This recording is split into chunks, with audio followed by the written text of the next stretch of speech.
আসসালামু আলাইকুম ভিউয়ার্স, খুবই গুরুত্বপূর্ণ একটি আপডেট হয়তো অনেকেই জেনে গেছেন। সেটি হচ্ছে ড্রাইভিং টেস্ট সংক্রান্ত। ৯ জুন থেকে অর্থাৎ ৯ জুন মঙ্গলবার থেকে কার্যকর হচ্ছে ডিবিএস এর নতুন ড্রাইভিং টেস্ট এর নিয়ম। সেই নিয়মটি কি কি এবং সেটি কেন পরিবর্তন করা হয়েছে সেটি নিয়ে আজকের এই বিশেষ বুলেটিন। এবং সেখানে আজকে আমরা বেশ কয়েকটি ব্রিটিশ অনলাইনে আমরা দেখলাম যে কি কি পরিবর্তন এসেছে এবং সেখান থেকে সারসংক্ষেপ আমরা যেটি পেয়েছি যে মঙ্গলবার ৯ জুন থেকে চালু হওয়া এই পরিবর্তন ড্রাইভিং টেস্ট বুকিং ও পরিবর্তনের প্রক্রিয়ায় বড় ধরনের প্রভাব ফেলবে। ডিবিএসএ জানিয়েছে দীর্ঘদিন ধরে কিছু তৃতীয় পক্ষের বুকিং সেবা ও স্বয়ংক্রিয় বোটের মাধ্যমে টেস্ট স্লট দখল করে পরে বিক্রি করার প্রবণতা বেড়ে গিয়েছিল। ফলে প্রকৃত পরীক্ষার্থীরা টেস্টের তারিখ পেতে সমস্যায় পড়ছিলেন এবং অপেক্ষার সময় বেড়ে যাচ্ছিল। এর কারণেই যে পরিবর্তনগুলো আনা হয়েছে এর মধ্যে রয়েছে টেস্ট সেন্টার পরিবর্তনে সীমাবদ্ধতা।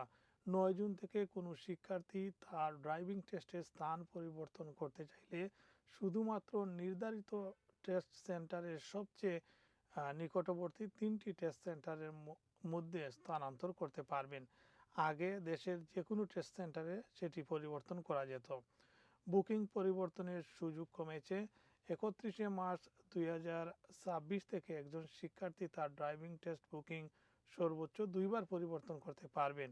এর আগে 6বার পর্যন্ত পরিবর্তনের সুযোগ ছিল। নিজেকে বুকিং টেস্ট পরিচালনা করতে হবে, অর্থাৎ যে শিক্ষার্থী তিনি নিজেই তার বুকিং করতে হবে। 12 মে 2026 থেকে শিক্ষার্থীদের নিজস্ব অ্যাকাউন্ট ব্যবহার করে টেস্ট বুকিং ও ব্যবস্থাপনা করতে হচ্ছে। ড্রাইভিং প্রশিক্ষণ বা তৃতীয় পক্ষের ড্রাইভিং প্রশিক্ষক বা তৃতীয় পক্ষের সেবা আর তাদের পক্ষ থেকে এটি করতে পারবে না। শিক্ষার্থীদের জন্য যে সতর্কতা দেওয়া হয়েছে, মোটরিং বিশেষজ্ঞ জনাতন সু সতর্ক করে বলেছেন শুধুমাত্র কোনো খালি স্লট দেখেই আগেভাগে টেস্ট বুকিং করা ঠিক হবে না। যদি পর্যাপ্ত প্রস্তুতি না থাকে তাহলে সীমিত পরিবর্তনের সুযোগ দ্রুত শেষ হয়ে যেতে পারে এবং পুনরায় দীর্ঘ অপেক্ষার মুখে পড়তে হতে পারে। তিনি আর বলেন পরীক্ষার্থীদের শুরু থেকেই এমন টেস্ট সেন্টার নির্বাচন করা উচিত যেখানে তার স্বাচ্ছন্দ্য বোধ করেন এবং যেখানে তাদের প্রশিক্ষক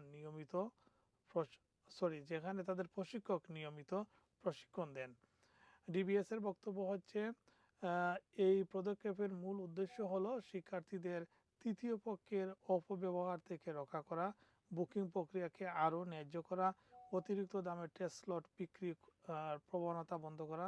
ডিবিএস এর মতে নতুন নিয়মের ফলে প্রকৃত শিক্ষার্থীদের জন্য টেস্ট স্লট আরও সহজ হবে এবং অপেক্ষার সময় ধীরে ধীরে কমে আসবে।